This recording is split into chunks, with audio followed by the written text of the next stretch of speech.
সংসদ সদস্য ঝিনাইদহ 2 জনাব শফিকুল ইসলাম অপু।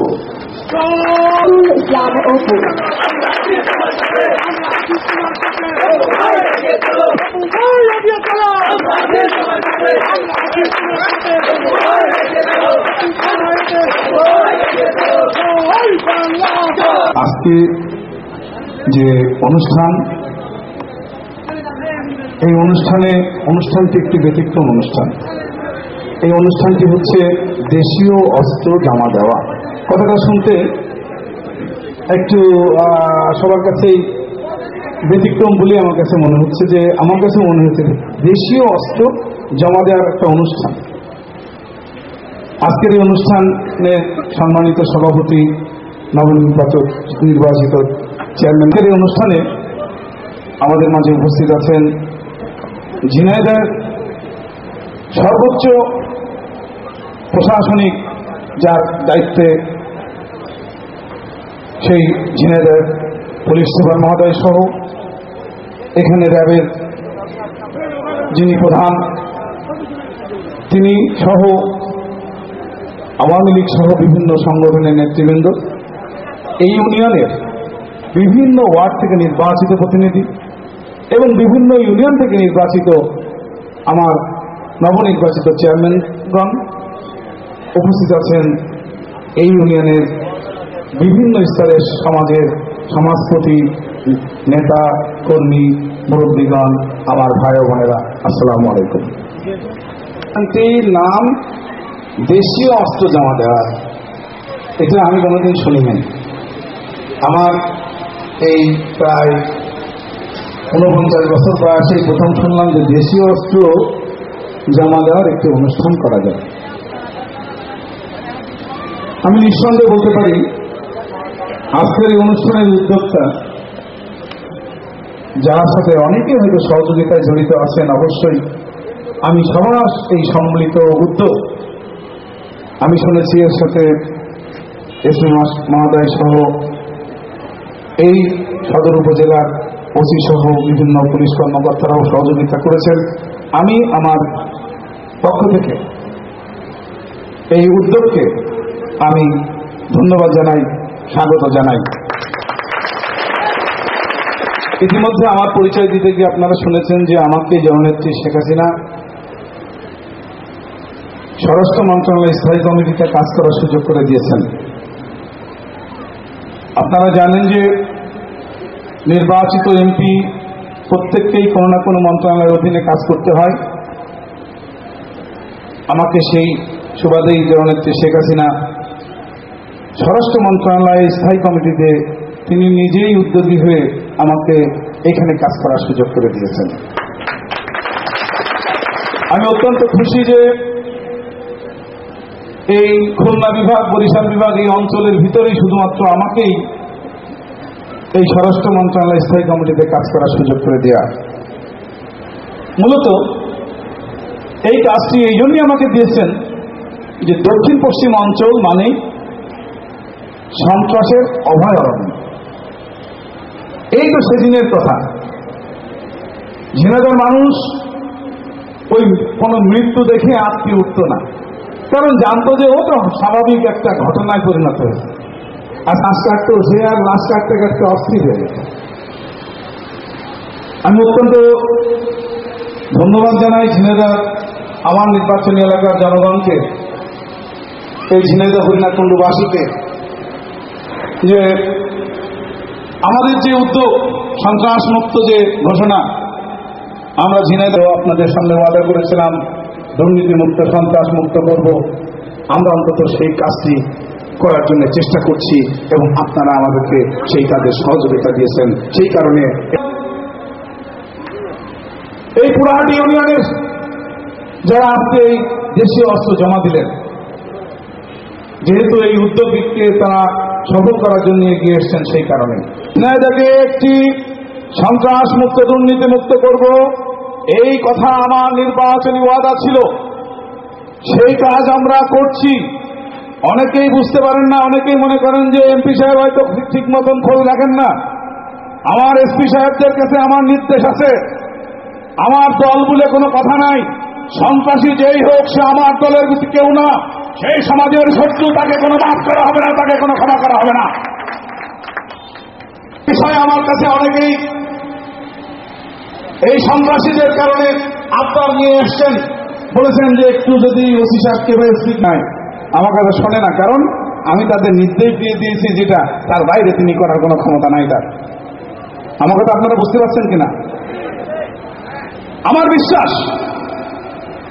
এই ঝিনাইদহ মানুষের জন্য বিগত 2.5 বছরে বঙ্গবন্ধু কন্যা জননেত্রী শেখ হাসিনার নেতৃত্বে আমরা সরকার গঠনের পরের থেকে যে সমস্ত কাজ আমরা করে চলেছি তার ভিতরে অত্যন্ত আমি গর্ব ভরে বলতে পারি সেটা হচ্ছে ঝিনাইদহের মানুষ আজকে রাতে ঘুমাতে পারছে, সন্ত্রাসমুক্ত সুন্দর পরিবেশ। এই কারণে পুলিশ এবং র্যাবকে আমি আমার পক্ষ থেকে এই এলাকার বাসীর নির্বাচিত প্রতিনিধি হিসেবে আমি আপনাদেরকে ধন্যবাদ জানাই। পাশাপাশি আমি এটাও বলতে চাই যে কেউ যদি সন্ত্রাসী করার চেষ্টা করে, কেউ যদি আমার নিরীহ মানুষের পরে তার ঘুম হারাম করার চেষ্টা করে, কেউ যদি অবৈধভাবে জমি দখলে ব্যবসা করার চেষ্টা করে, অতীতে যেভাবে আমরা কাজ করেছি এখন থেকে আমি কঠোর হওয়ার জন্য আমি আরো নির্দেশ দিচ্ছি, আপনাদেরকে কোনো ছাড় দেওয়া হবে না। এই অনুষ্ঠান আমাকে উৎসাহিত করেছে, পাশাপাশি আমার ব্যর্থতা তুলে ধরেছে। কারণ আজকে দেশীয় অস্ত্র জমা দেওয়ার আগেই আমাদেরকে তুলে নেওয়া দরকার ছিল। আমরা হয়তোবা যেভাবে অস্ত্রগুলো উদ্ধার করা উচিত ছিল আমরা সেই কাজটি করতে পারি নাই। কিন্তু আমরা পারি না এই কথা সত্যি না। আজকে এই দেশীয় অস্ত্র যা মানুষের জন্য হুমকি স্বরূপ, সেই হুমকি যখন সমাজকে নষ্ট করে, আমার এলাকাকে নষ্ট করবে, আমরাও বসে থাকবো না। সেই কারণে এই ইউনিয়নে, এই পুরাহাটি ইউনিয়নে ইতিমধ্যে আমার এসপি সাহেব বলেছেন, র্যাব কর্মকর্তা যিনি র্যাবের দায়িত্বে আছেন উনিও বলেছেন, এবং আমার বিভিন্ন রাজনৈতিক নেতৃবৃন্দ যারা তারা শাসা বক্তব্যে বলেছেন। আমিও আপনাদেরকে আহ্বান রাখতে চাই, এটা নিছক একটি অনুষ্ঠান ভেবে আপনারা ভুল করতে যেন না। এটা কোনো অস্ত্র নিয়ে, সামান্য অস্ত্র জমা দেওয়া নিয়ে একটি অনুষ্ঠান মনে করার কোনো কারণ নেই। এটা দিয়ে প্রমাণ করে দেব আগামীতে যে এই অস্ত্র কোথায় আছে তা খুঁজে বের করার দায়িত্ব আমরা নিয়ে নেব, এবং তা বের করে ছাড়বো ইনশাল্লাহ, এবং তার উপযুক্ত শাস্তির ব্যবস্থা আমরা করব। এবং নির্বাচিত যারা চেয়ারম্যান আছেন, আমার এই ঝিনাইদহের যে সমস্ত চেয়ারম্যান আছেন, আপনারাও জেনে রাখবেন আপনার ইউনিয়নে অতি তাড়াতাড়ি এইরকম একটি অনুষ্ঠান করেন, অন্যথায় আমার র্যাব পুলিশ বাহিনী বাড়িতে বাড়িতে গিয়ে ধরে নিয়ে আসবে, কোন রকম কারো ছাড় দেওয়া হবে না। আজকের এই অনুষ্ঠান আমাকে উজ্জীবিত করেছে, আমাকে উৎসাহিত করেছে। কারণ ওই খুনিরা আজকে ঝিনাইদহ থেকে অনেক পালিয়েছে, আমাদের মনে হয় দায়িত্ব অনেক কম, কিন্তু এই অস্ত্র জমার মধ্য দিয়ে আমাদেরকে সেটা আবার স্মরণ করিয়ে দিয়েছে। সুতরাং আমি এই কথা দিয়েই আপনাদের কাছে এটাই বুঝাতে চাচ্ছি যে অস্ত্র জমা, এই দেশীয় অস্ত্র জমা দেওয়ার জন্য আমার এই নির্বাচিত চেয়ারম্যান, নবনির্বাচিত চেয়ারম্যান, যিনি আপনারা 4 বার তাকে নির্বাচিত করে দায়িত্ব দিয়েছেন, আমি তাকেও বলতে চাই যে আপনি শুধু এই অনুষ্ঠানের মধ্যে সীমাবদ্ধ থাকেন না। আপনাকে যে সমস্ত কথা আপনি নিজে আত্মশিক্ষিত কথাগুলো বলেছেন, যে আপনাকে বলা হয় বিভিন্ন নামে নাম, ওই এরশাদ শিকদার, আপনাকে এই এলাকার মানুষ আবারও নির্বাচিত করে সুযোগ করে দিয়েছে। সুতরাং আপনিও প্রমাণ করবেন আগামী দিনেও, এই আগামী 5 বছরে আপনার কার্যবিক্ষা আছেন, এটাও আপনাকে প্রমাণ করতে হবে।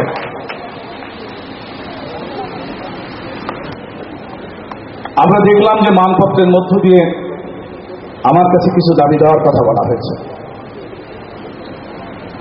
আপনাদেরকে আমি নির্বাচন, এই ইউনিয়ন পরিষদ নির্বাচনের সময় কথা দিয়ে গিয়েছিলাম নির্বাচনের পরে আমি ইউনিয়নে এসে আপনাদের কথা শুনব, আপনাদের সাথে মত বিনিময় করব, আপনাদের সাথে আলোচনা করে প্রতিটা ইউনিয়নে কোথায় কি দরকার, কি করলে ভালো হয়, মানুষের মঙ্গল হয়, অপচয় রোধ হয়, আমরা সেই কাজটি খুঁজে বের করব। সেই কাজটি খুঁজে আমরা উন্নয়নের কর্মকাণ্ড চালিয়ে যেতে চাই। সেই কারণে আমি আবারও আপনাদের কথা দিয়ে গেলাম, আশা করছি যে এই রোজার পরে আমরা সেই অনুষ্ঠান অর্থাৎ বসা বৈঠক শুরু করব এবং আপনাদের ইউনিয়নে আমি যথারীতি আসব, আপনাদের মতামত নেব কোথায় কি করা দরকার। আপনাদের তো নিশ্চয়ই জানা আছে যে আমাদের সম্পদের পরিমাণ কম। সোয়াপাড়া মসজিদ কুলচারা হয়ে যে এই মধুপুর বাজার হইতে জয় বাংলা বাজার, এই যে জয় বাংলা বাজার, জয় বাংলা বাজারটা এমন একটি নামের সাথে জড়িত যে স্লোগানে এই দেশের স্বাধীনতা, যে স্লোগানে চেনা যেত মুক্তিযোদ্ধার সময় সে আমার শত্রু না মিত্র। জয় বাংলার মধ্য দিয়ে আমরা চিনতে পেরেছি সেদিন মুক্তিযোদ্ধাকে, আর জিন্দাবাদের মধ্যে দিয়ে আমরা বুঝতে পেরেছিলাম কে পাকিস্তানের দালাল। হয় না অতীতের এমপি করে নাই, আমি আপনাদের কথা দিয়ে গেলাম যত তাড়াতাড়ি সম্ভব আপনাদের রাস্তা আমি করে দেব। হাই স্কুলের দোতলা করার জন্য প্রস্তাব করেছেন ওনা। আমাকে 10টা স্কুল দিয়েছিল, তখন ইলুন ভাইয়ের সাথে আমার হয়তো বা সেরকম এই বিষয়ে আলোচনা হয় নাই। আমি সে 10টা স্কুল প্রজেক্ট পাস করানো শেষ হয়েছে, এইগুলো টেন্ডার না হওয়া পর্যন্ত নতুন কোনো স্কুল হবে না। তবে পরবর্তীতে নতুন কোনো স্কুল আমার কাছ থেকে যদি কোনো প্রজেক্টে নেওয়া হয় তাহলে এই স্কুলটি যাতে বিল্ডিং হয় সে ব্যাপারে আমি অবশ্যই প্রথম দিক থেকে এটা গুরুত্ব দেব। শেখ হাসিনা আমাদেরকে যারা নির্বাচিত এমপি তাদেরকে কোনো বিদ্যুৎ স্যাংশন করা হয় নাই। কারণ কি?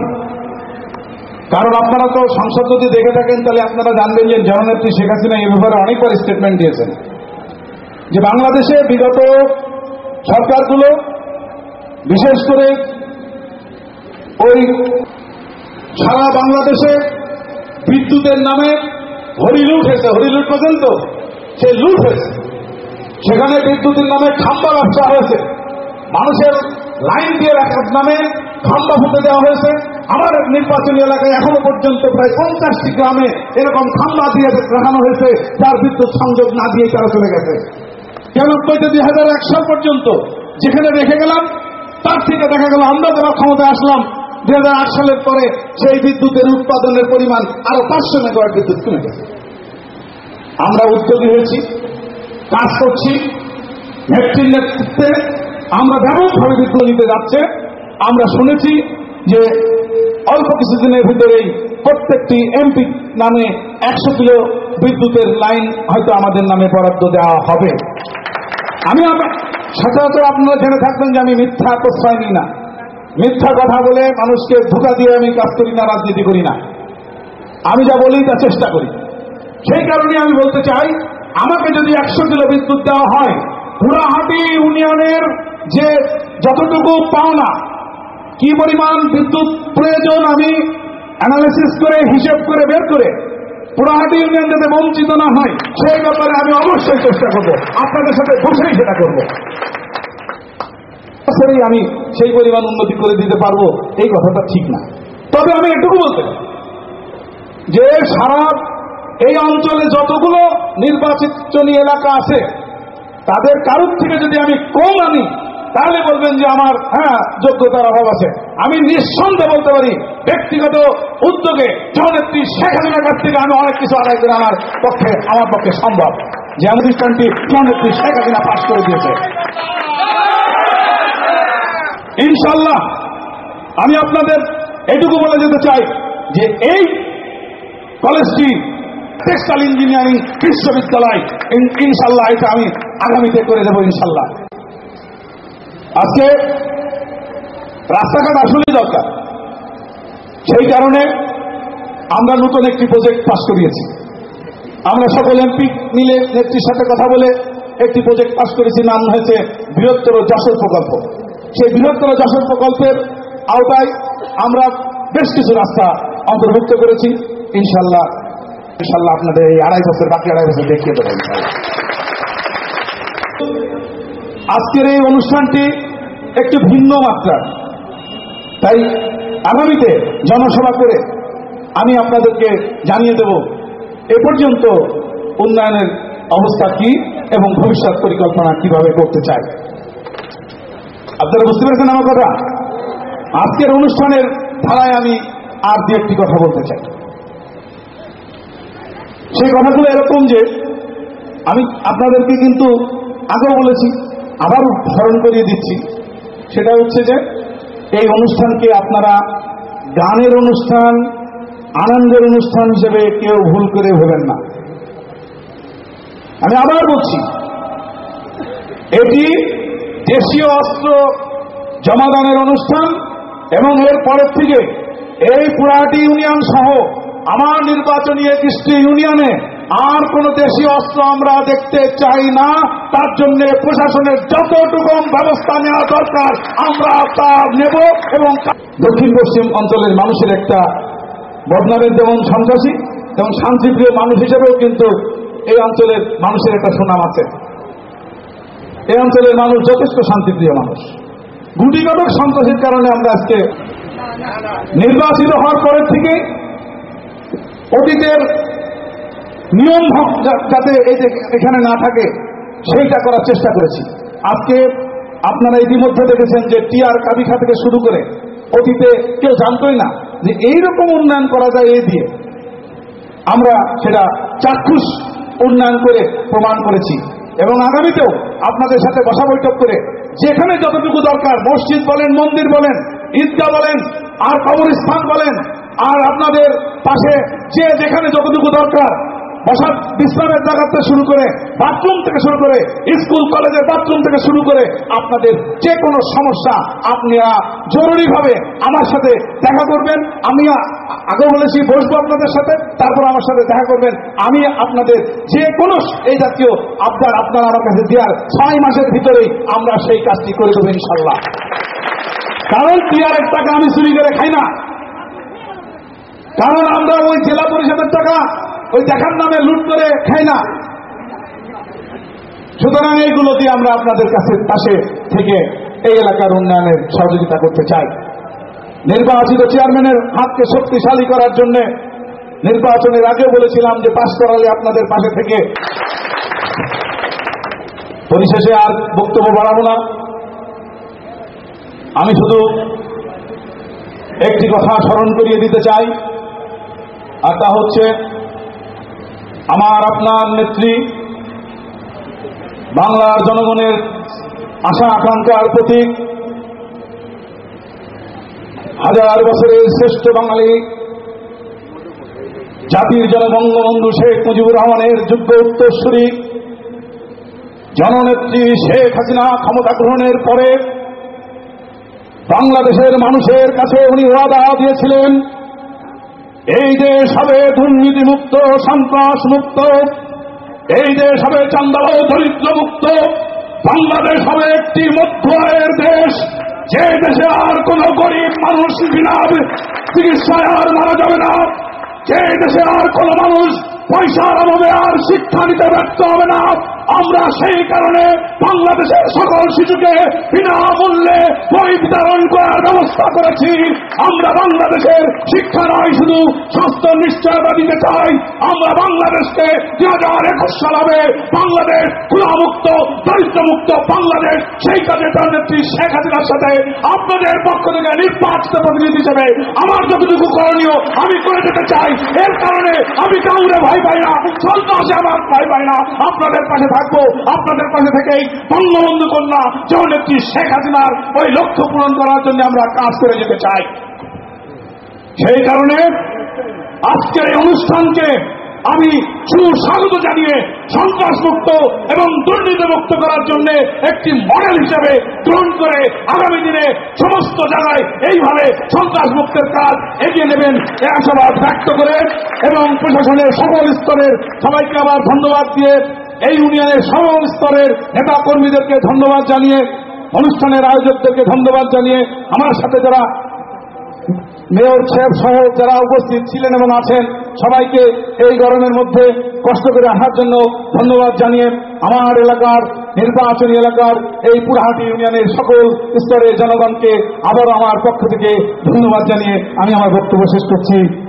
জয় বাংলা, জয় বঙ্গবন্ধু, বাংলাদেশ চিরজীবী হোক।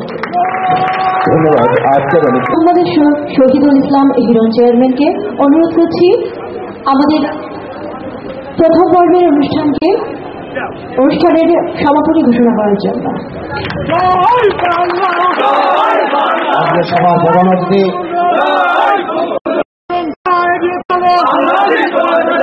আমাদের এই সুফলকে প্রত্যেকের ঘরে ঘরে পৌঁছানোর জন্য, কেসমুক্ত ইউনিয়ন করার জন্য যিনি সহযোগিতা করেছেন জনাব ইকবাল ভাই চৌধুরীকে অভিনন্দন জানিয়ে আমি একটি কথা বলতে চাই। এবং বিশেষ অতিথি, দুইজন বিশেষ অতিথির লক্ষ্য করে শ্রমজীবী তৎকালীন বর্তমান প্রধানমন্ত্রী শেখ হাসিনার উপদেষ্টা ডাক্তার এস এ মালেক, তার সাথে আলোচনা করে বিজিডিএফআই প্রধান, তার সাথে ঝিনাইদহ সহযোগিতা কামনা করে আমি একটা প্রস্তাব দিয়েছিলাম। কারণ আমি জানি এই 1988 সালের আগে এই বাজারে এই সময় অস্ত্র ভাড়ে নিয়ে এমন লোক করে নাই আমরা দেখি। কোন আন্দোলন সৃষ্টি করেছিলাম, সেই কোন আন্দোলনের প্রধান অতিথি ছিল প্রাক্তন এমপি ইবাদ হোসেন মন্ডল। কিন্তু আমাদের অত্যাচারে, চান্দার দেওয়ার অত্যাচারে এদেশের মানুষ, এলাকার মানুষ অতিষ্ঠ হয়েছিল। এদেশের মানুষ 10,000 লোকের সমাবেশ করে অস্ত্রের জমা দেওয়ার একটা অবস্থা সৃষ্টি হয়েছিল। পরবর্তীতে যখন আমি দেখলাম এই পূর্ব অঞ্চলের মানুষের উপরে আবার অস্ত্র বর্ষা, লুৎফর কবির ডিআইজি মারা গেছে, আমাকে সন্ত্রাসী বানানো হয়েছিল। তাদের অস্ত্র আমার নেতৃত্বে কালেকশন করেছিলাম। আমার পরিচয়ের উপরে পিপিএম পেয়েছিল লুৎফর রহমান সাহেব। উপস্থিত সুধীবৃন্দ, আজকে যে কারণে আমরা উপস্থিত হয়েছি, এটা সত্যিকারে আমি বলেছি গান বাজনার অনুষ্ঠান নয়, এটা আমার আন্তরিকতার অনুষ্ঠান। এটা আমার কেসমুক্ত পুরাহাটি ইউনিয়ন ঘোষণার জনসভা। এটা আমার কোন মানুষ ঢাল চর্কি দিয়ে অন্যায়ভাবে মারামারি করবে না সেই সভা আজকের এই সভা। আমি কিন্তু এর আগেও ঘোষণা করেছি, আজকেও আমি বলছি, আপনাদের হাত ধরে পায়ে ধরে মনের দিক থেকে তওবা করেন, আস্তাগফিরুল্লাহ রাব্বি মিন কুল্লি যামবি ওয়া আতুবু ইলাইহি লা হাওলা ওয়া লা কুওয়াতা ইল্লা বিল্লাহিল আলিয়্যিল আযীম। আমরা প্রশাসন সহ বর্তমান চেয়ারম্যান সাহেবের নিরপেক্ষ যদি থাকে, আমি নিরপেক্ষ। আপনারা কেউ এই কোন গ্রামে মারামারি, গন্ডগোল, কেস কারবার, ঢাল সরকি দিয়ে মারামারি করবেন না। এই ওয়াদা আমার সামনে আপনাদের দিতে হবে। ওয়াদা দেন, করবেন না। আপনাদেরকে যদি যাদের ঢাল চর্কি আছে তারা 1 সপ্তাহের ভিতরে জমা না দিলে